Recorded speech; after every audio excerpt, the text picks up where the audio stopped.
Olá, meu nome é Laura, sou mãe de 2, mãe imigrante e mãe atípica. Sejam muito bem-vindos ao meu canal Brazuca Mama.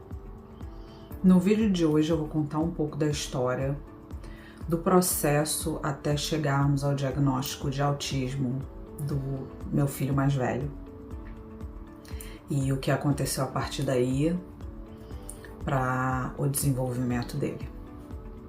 Vamos nessa?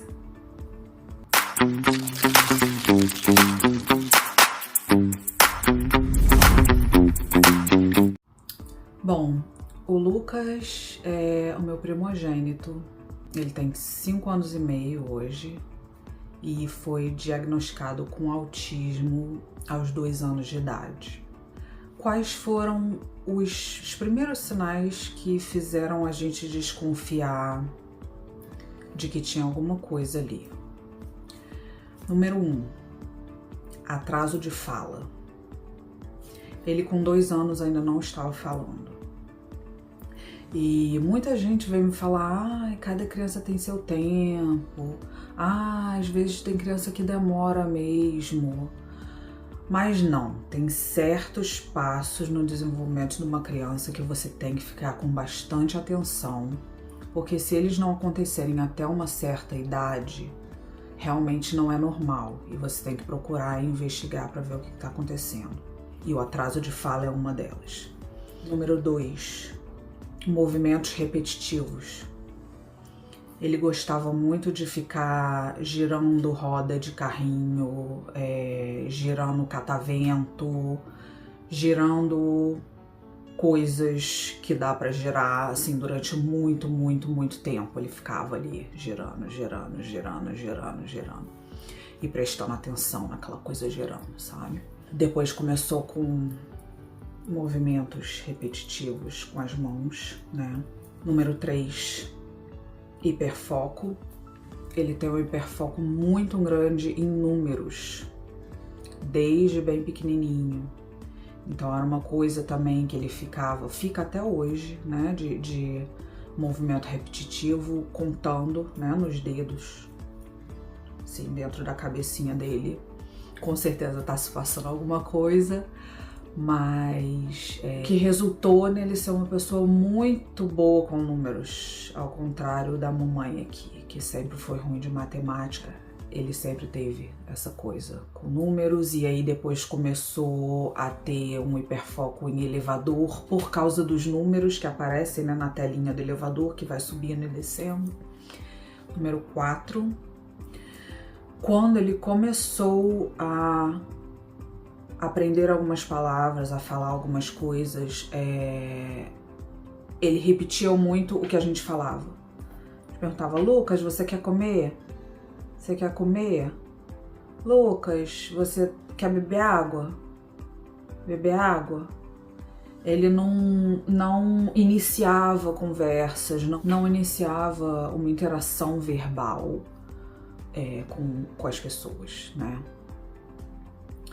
E a gente durante muito tempo ficou tentando arrumar desculpas para o comportamento do nosso filho, sabe? Que era uma coisa que me incomodava.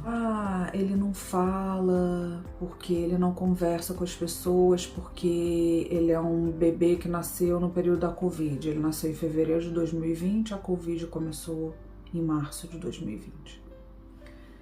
Então a gente ficava nessa.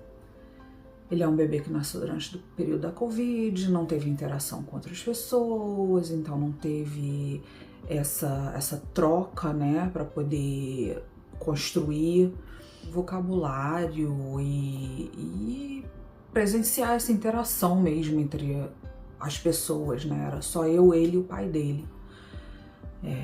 Que minha família, ninguém mora aqui nos Estados Unidos, estava todo mundo em lockdown, então assim, meu filho foi conhecer a família só depois de 1 ano de idade, né? E a gente não tava vendo amigos, eu saía do trabalho para casa, da casa pro trabalho, não íamos em lugar nenhum, então assim, não teve. E a gente por algum tempo achou que pudesse ser por isso, mas aí tinham as outras coisas que eu comecei a prestar atenção, os outros sinais. Resolvi, né, procurar e pesquisar sobre. Aí, primeiro, fui procurar principais causas de atraso de fala em crianças. E o número 1 que aparecia era sempre o autismo. Aí eu fui ler sobre autismo. E aí, características muito comuns do autismo, além do atraso de fala, os movimentos repetitivos, a ecolalia, que é essa coisa dele só repetir o que a gente fala pra ele, o que a gente pergunta pra ele, né? Repetir coisas que ele ouve na televisão. E o hiperfoco.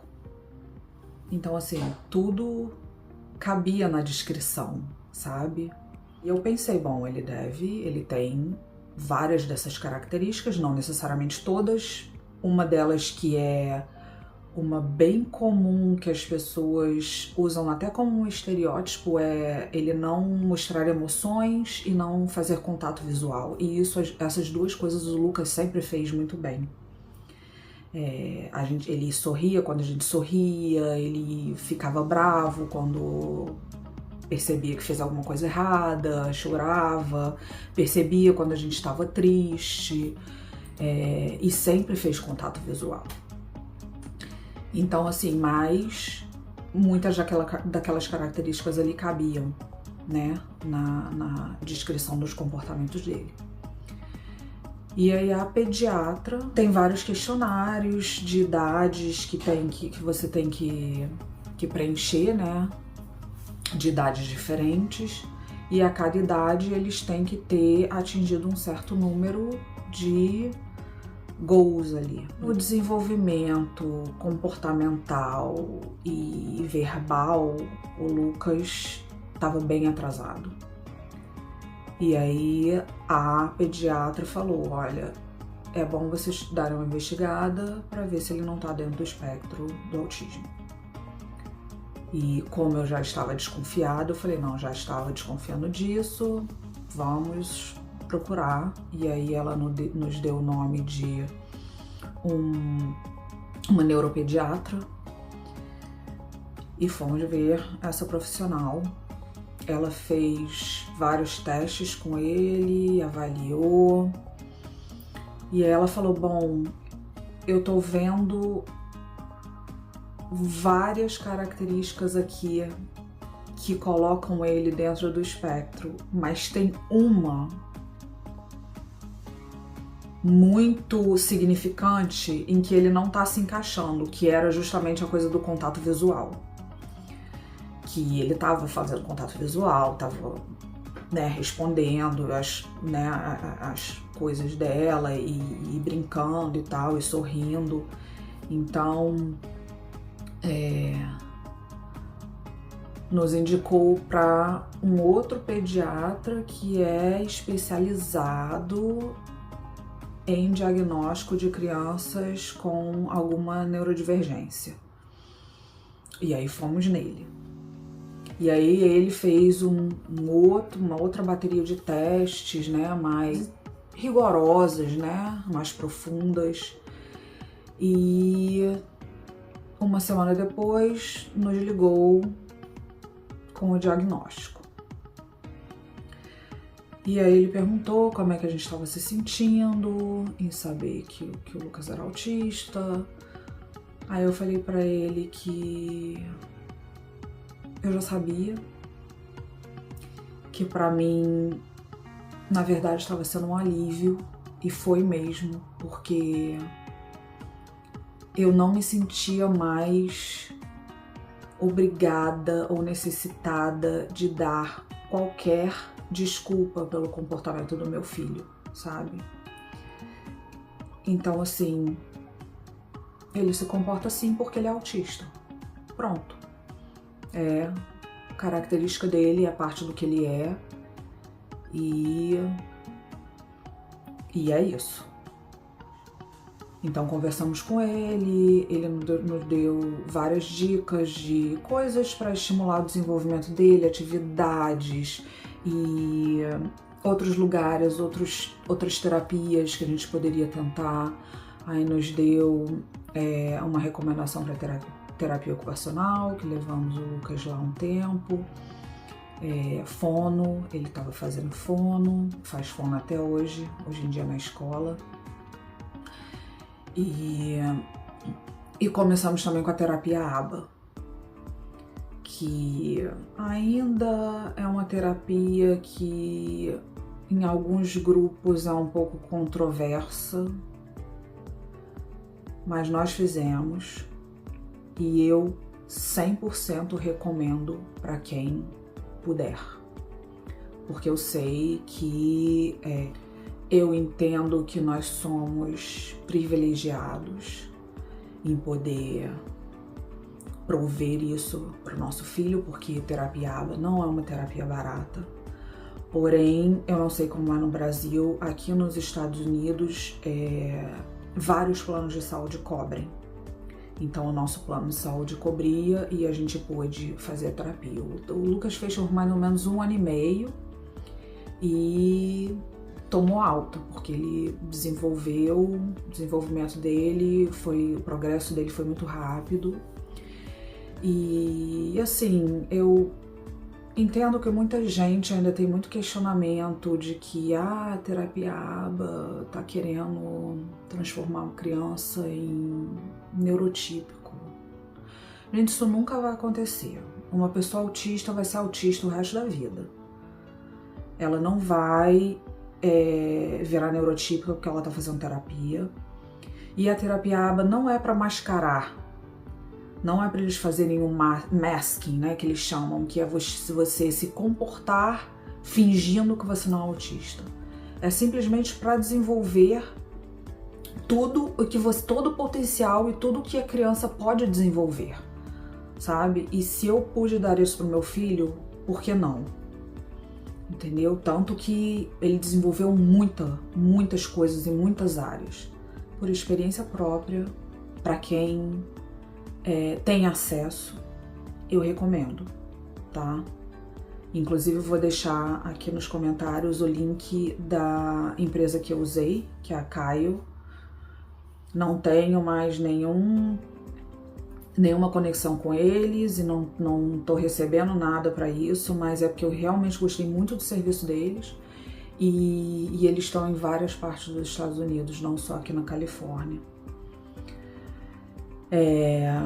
E tem outros também aqui no estado. Esse é um estado que realmente oferece muitos recursos. Então, assim, a gente é muito privilegiado de termos todos esses recursos disponíveis pra gente, inclusive muitos gratuitos.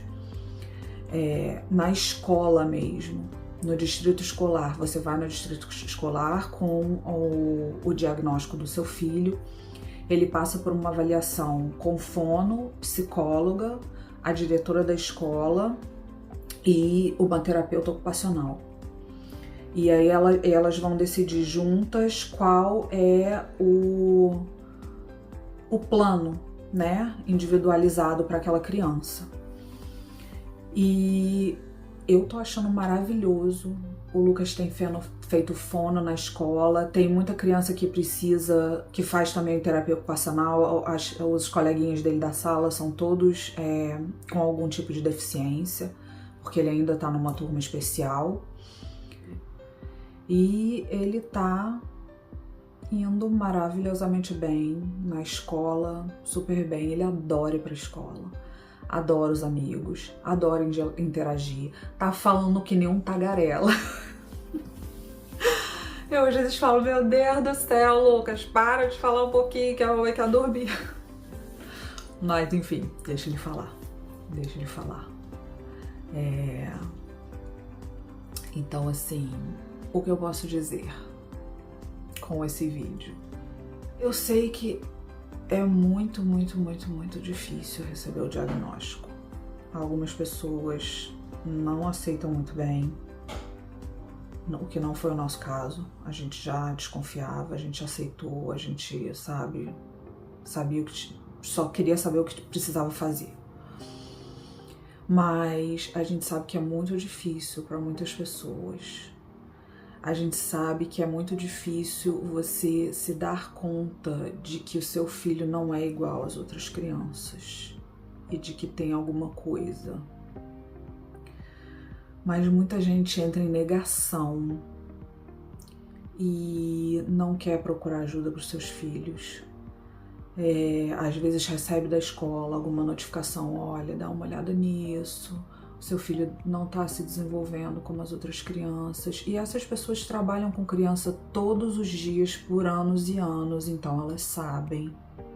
Então, assim, o conselho que eu posso dar como mãe que já passou e passa por isso é: ouçam, sabe? Abram os olhos, abram a mente. Não é o fim do mundo, muito pelo contrário, sabe? Você recebendo o diagnóstico, você vai poder procurar as terapias e o que é certo para guiar o desenvolvimento do seu filho ou da sua filha.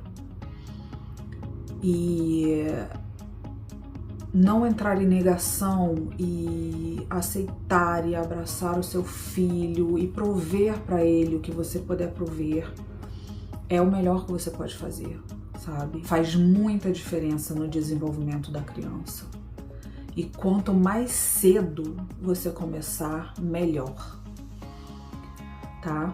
Então, essa foi a minha história de como eu descobri que o Luquinhas é autista e o que a gente fez depois disso, né? E como ele está indo, tá se desenvolvendo super bem, cada dia melhor, uma criança feliz, né?